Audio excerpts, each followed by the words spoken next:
Grima! Anyway, I'm sorry.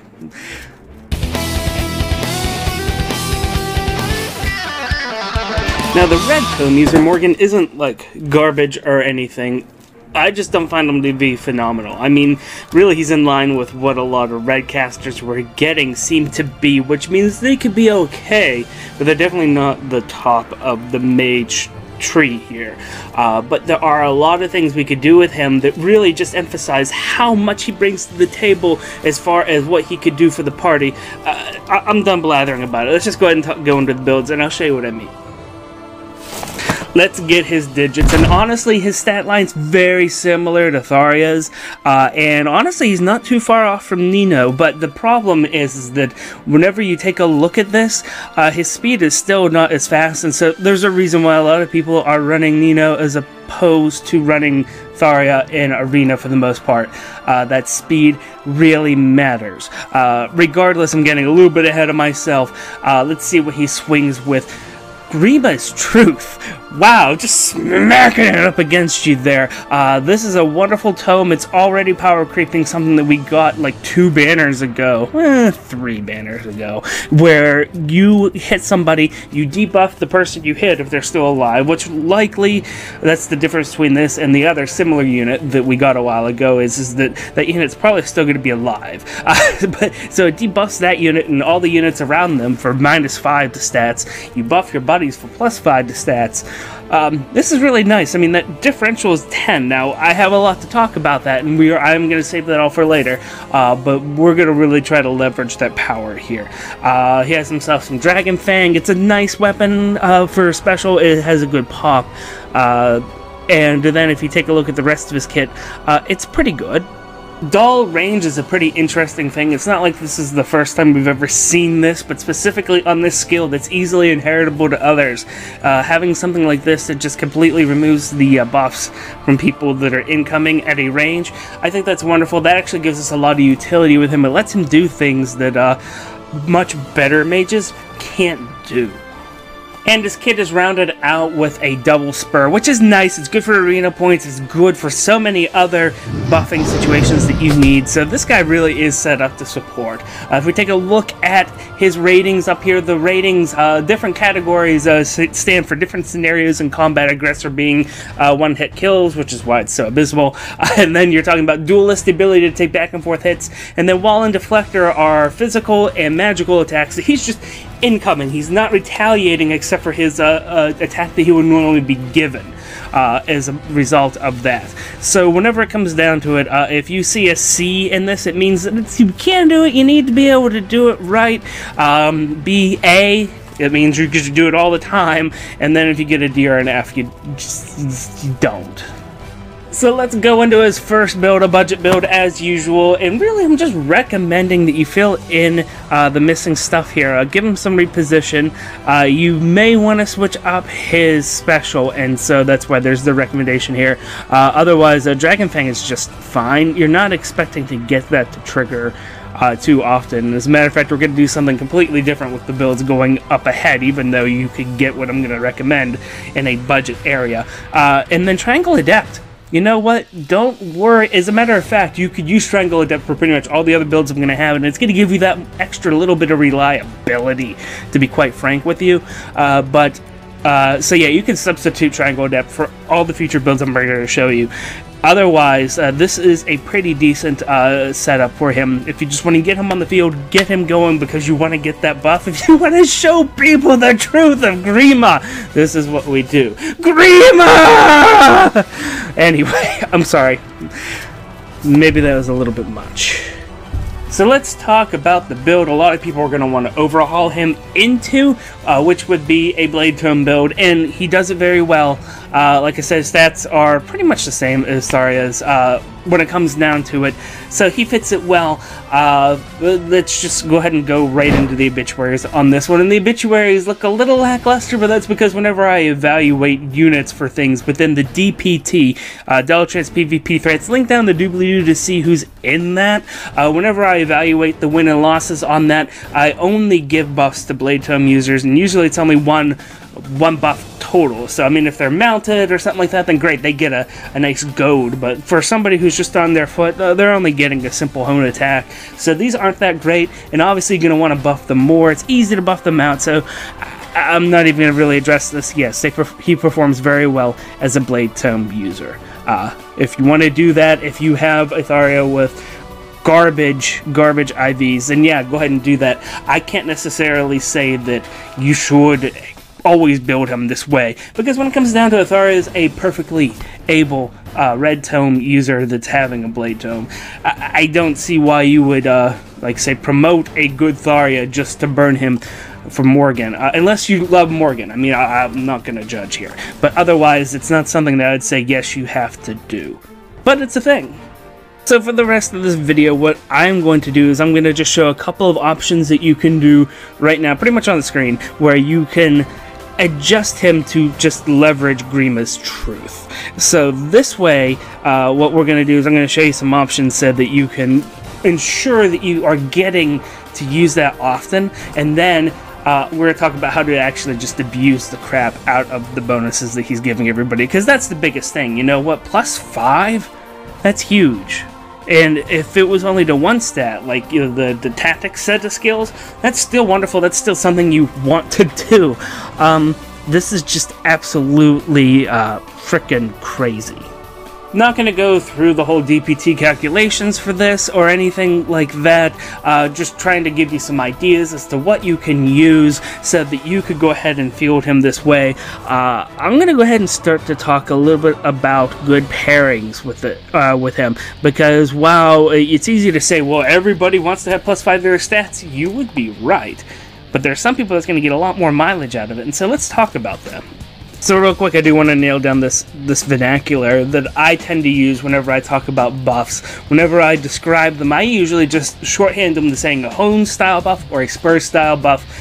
The full official terminology to use is a in-combat buff or a field buff. So field buffs or field bonuses are things that adjust the numbers and you could actually just see them, they turn blue.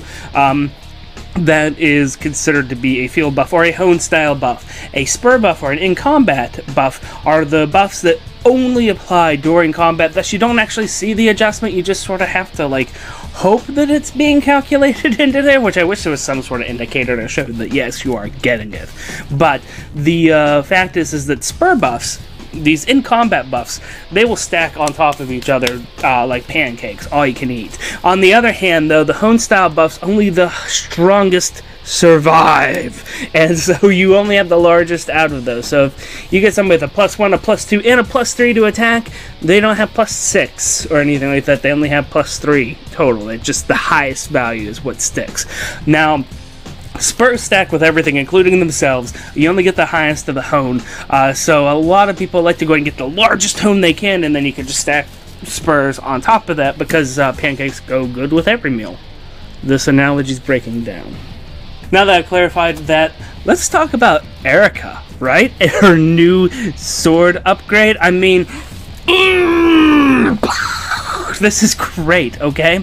So what you do is you have Erica, and she's probably already going to be buffing people. She's already granting out that +4 as a hone. You're probably putting other things on her. She's going to probably buff somebody around her extra, but she's going to be giving something to Morgan. You really need 3 people for this in order to work, okay? So you have Morgan, you have Erica, and then you have I don't care.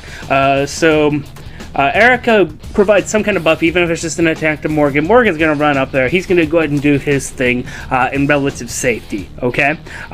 He's then going to go ahead and buff Erica with a hone to attack and speed, which is great. And he's going to buff I don't care to attack and speed.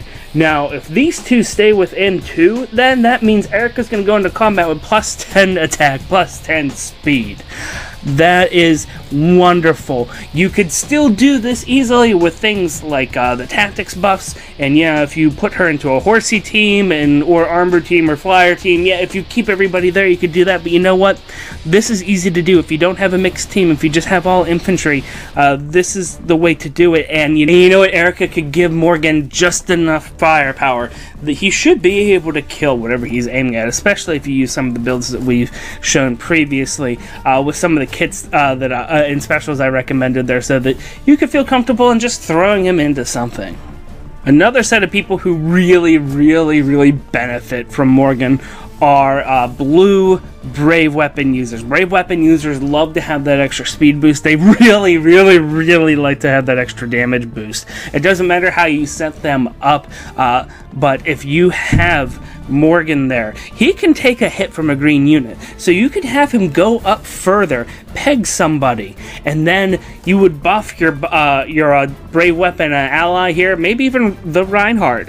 There's a few builds out there now that are just brutal against him. But you could put Morgan up there. He's going to take a hit from a green person, whether it's a mage, whether it's frickin' Ike. I mean, like, really the only thing he can't take unbuffed is a frickin' not Brave Weapon.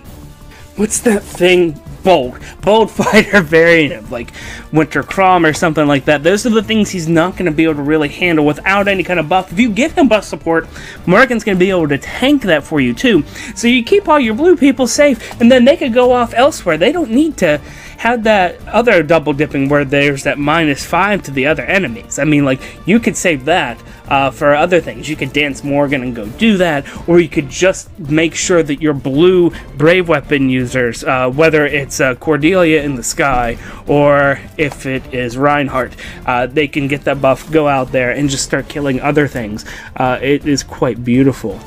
Archers love this too. As a matter of fact, if you do something like that and you have Brave Lucina on the team, I mean, and the fact that they're an archer means is that they'll probably end up pegging somebody that already has the -5 attack and speed, so now you're really going to double. That archer's going to be super safe, so you can go and go with an ultra aggressive build. You're not limited to basically only Leon now anymore. You could go ahead and field people like Bride Cordelia once again, who with Life and Death, who is like super frail. You could field her again because she's going to get that buff. You go ahead and combine other people like Brave Lucina, and then she's just a monster, and she's going to double everything, and she's not going to take that much damage back because no one's going to get past up and over anymore with all that debuff that they got. It's crazy.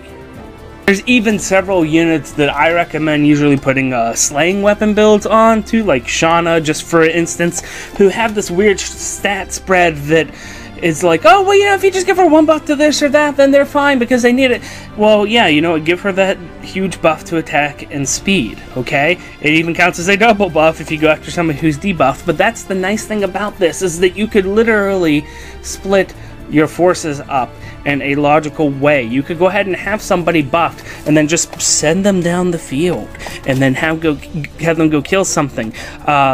La Rochelle, if I said that anywhere near right, is one of those units as well. She just is like okay in stat wise and strangely similar in a lot of ways to Morgan, honestly. And as I was mentioning to you before, with Erica, buffing him and probably giving him something else extra that gives him a lot of oomph to be able to do his job well. Well, same thing with La Rochelle. And so you could go ahead and buff her, and she doesn't need that other -5 that's on the enemy. No, she's a freaking horse. She's a mage. Send her over there. Go ahead and kill that stupid legendary Ike that's over there. Warding Breath isn't gonna stop that. And then you could go ahead and keep focusing over here, because there's probably a Hector or something stupid over here you're dealing with anyway, which Morgan could block if you don't have a way to take care of it immediately. Overall, whenever I first saw him, I was really impressed with his weapon, but I was disappointed in the unit stats itself. But when it comes down to it, you can't talk about Morgan and using him effectively without talking about party cohesion. I usually try to leave that out of these videos. I like to make every unit an island unto itself, because if I was going to talk about team compositions and stuff like that, we'd be here for hours on every unit, and well, I like to stay married, so I can't do that. I'm not saying you're not worth it, you guys are, but I just can't do that. So of course, with that said, let me know who you're running your Morgan with. I want to know who you're pairing him up with and who is benefiting the most from that +5 action. And do me a favor, if you like your Fire Emblem information hot and fresh like Grandma's cookies, hit that subscribe button. My name is Deltran. Thank you guys so much, I greatly appreciate all of you, and until next time, take it easy.